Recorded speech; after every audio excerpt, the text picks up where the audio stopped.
नमस्कार। भाग्योदय विचार प्रवाह श्रृंखला की 209वीं 209 कड़ी में आपका अभिनंदन। आज रविवार 26 मई 2024।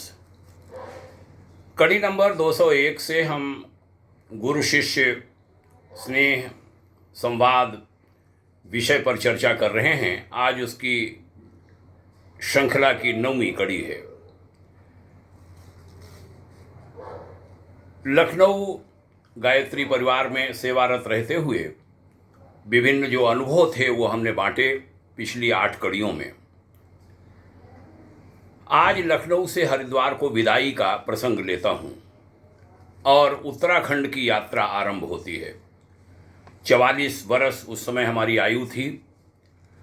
रिटायरमेंट के 16 साल पहले हम शासकीय सेवा प्रथम श्रेणी पद तक हम यहाँ पहुँच चुके थे और वह छोड़कर हरिद्वार को प्रस्थान कर गए थे 15 जून 2005 को। बड़ी मुश्किल में महानिदेशक जो हमारे सेवा योजक थे उनके द्वारा छोड़ा गया था।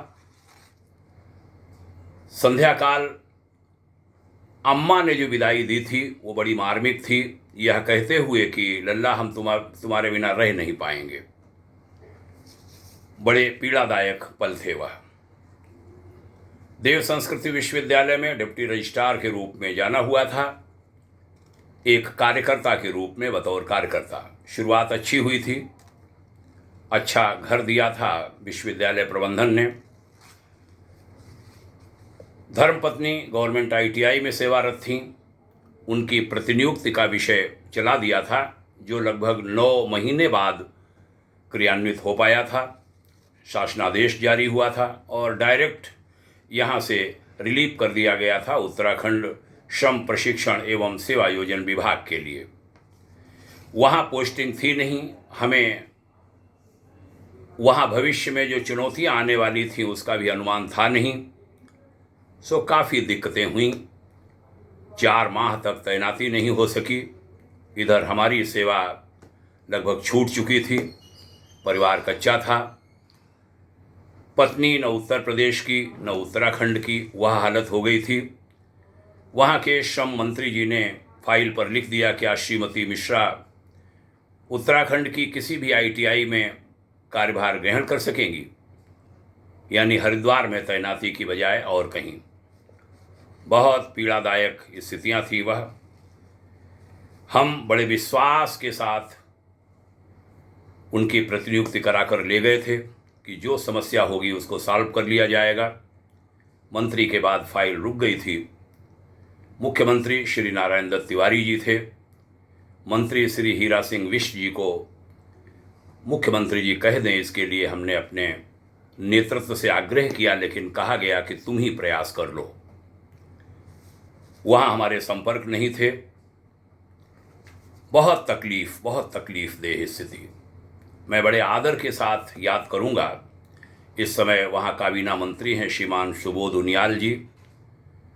वह उस समय टिहरी से सामान्य विधायक थे और पर्यटन का एक निगम था, उसके राज्य मंत्री थे, दर्जाधारी राज्य मंत्री। सुबोध उनियाल जी से कहीं एक बार हमारा परिचय हुआ था, उनसे हमने मदद मांगी थी और उनको धन्यवाद दूंगा कि बिल्कुल नितांत नया परिचय, और वह मंत्री महोदय के यहाँ जाकर उन्होंने फाइल क्लियर कराई थी। श्रीमती जी की प्रतिनियुक्ति चल पड़ी थी। बाद में 5 वर्ष वो वहाँ रहीं। उस बीच की भी कुछ चीज़ें आगे साझा करूँगा। बहुत सारा संघर्ष वहाँ हुआ, लेकिन गुरुवर की कृपा हमारे साथ सदैव साथ रही। डिप्टी रजिस्ट्रार के रूप में विश्वविद्यालय में हम खुद को ढाल रहे थे, विभिन्न प्रयास शुरू किए थे, स्वयं ही वहाँ कार्य खड़े करने थे, विकसित करने थे। एक बात कहूँगा कि बहुत सारे अनुभव वहाँ जाकर हुए। एक विभाग का सृजन कराना पड़ा, जनसंपर्क प्रसार एवं सेवा योजन विभाग नाम से, और उसमें निदेशक के लिए कहा गया, लेकिन हमने स्वयं संयुक्त निदेशक का प्रस्ताव रखा कि उप रजिस्ट्रार से संयुक्त ठीक रहेगा, और शनैः शनैः चीज़ें विकास लेने लगी थीं। इसी बीच लखनऊ छोड़ने के 1 माह के भीतर हमारी माँ ने साथ छोड़ दिया था। उनके प्रयाण के पहले विश्वविद्यालय के कुलाधिपति महोदय ने अम्मा को एक पत्र भी लिखा था, और वह बड़ा मार्मिक पत्र था। उसमें उन्होंने हमारे बारे में अम्मा से बहुत कुछ कहा था और सराहना की थी। अपने बारे में भी उन्होंने बताया था, और हमारे बारे में माँ से कहा था पत्र लिखकर। वो पत्र था 26 जून का। हम यहाँ से 15 जून गए, 26 जून को, और माँ 16 जुलाई को चली गई थी। आदरणीय डॉक्टर साहब ने लिखा था कि चिरंजीव राम महेश में ढेरों योग्यताएं हैं, उनका उपयोग हम विश्वविद्यालय के विश्वव्यापी अनंत विस्तार हेतु करेंगे। और बातें कही थी उन्होंने कि अभी आपकी बहू और वो सब आपके पास हैं, आप किसी प्रकार की चिंता न करें। आगे कहा था, हम आपके अत्यधिक आभारी हैं कि आपने अपना पुत्र रत्न हमें दिया। इस उपकार का ऋण हम पूरा चुकाएंगे। पूज्य गुरुदेव और वंदनीय माता जी ने आपके पूर्ण कार्य को देखा है, पीड़ा भी देखी है। आपकी पुत्र विछोह की पीड़ा में हम भी साथ हैं। लखनऊ वासी सभी भाई बहनों से हमने कहा है कि वे आपका ध्यान रखेंगे तब तक जब तक आपका मन यहाँ आने का न हो जाए। डॉक्टर साहब ने चाहा था कि अम्मा हरिद्वार आएं, लेकिन अम्मा 16 जुलाई को विदा हो गई। 16 को बीमार पड़ी, 17 को चली गई। हम आ गए थे। वही आखिरी भेंट थी जाते समय, और फिर हमने उनको कोमा में देखा था। 20 घंटे प्रतीक्षा करके फिर वह चली गई थी। नमन है माँ को। हम धीरे धीरे अपने गुरुधाम और देव संस्कृति विश्वविद्यालय को समझ रहे थे।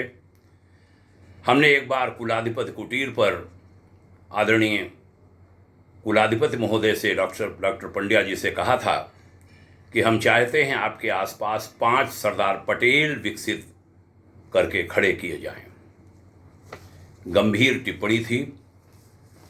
बहुत दूर का एक सोचा था, एक सशक्त विश्वविद्यालय, सशक्त शांतिकुंज का नेतृत्व और युग निर्माण में बहुत गहरी भूमिका, ऐसे कुछ भाव आते थे। बाद में अनेक अनुभवों ने नई नई नसीहतें हमें दी थीं। हम इस वार्ता की अगली कड़ी में उन सभी कार्यों की भी चर्चा करेंगे जो हमें देव संस्कृति विश्वविद्यालय में रहते खड़े करने का, उन कामों को विकसित करने का अवसर मिला था। आज चर्चा संक्षिप्त करता हूं। कहता यह हूं कि जो पावन गुरु सत्ता है, जो संरक्षक हैं देव संस्कृति विश्वविद्यालय के, वह बहुत सशक्त हैं, तपस्वी हैं, और उनकी कोई सीमा नहीं है। वो असीम अनंत शक्ति रखते हैं। उनके संरक्षण में बहुत सारी चीज़ें आगे बढ़ीं। आगे की कड़ियों में हम उनकी चर्चा करेंगे।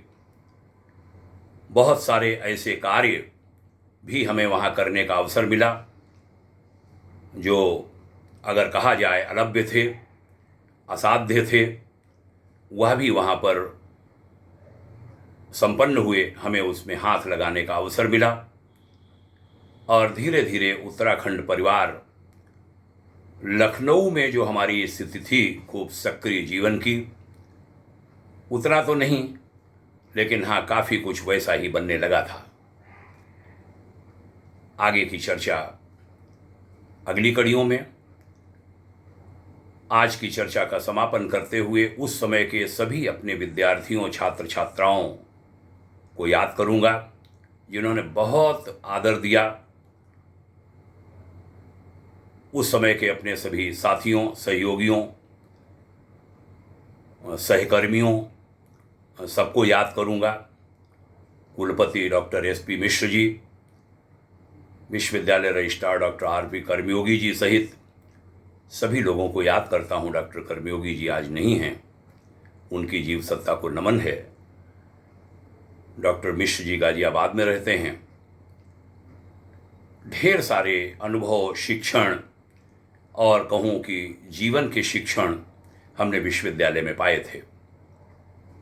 देव संस्कृति विश्वविद्यालय वास्तव में बहुत अच्छा है, परिसर बहुत अच्छा है, उद्देश्य बहुत अच्छे हैं। ईश्वर करे वह अपने उद्देश्यों को पूर्ण करे। पुनः प्रणाम। जय हिंद, शुभकामना। ओम शांति।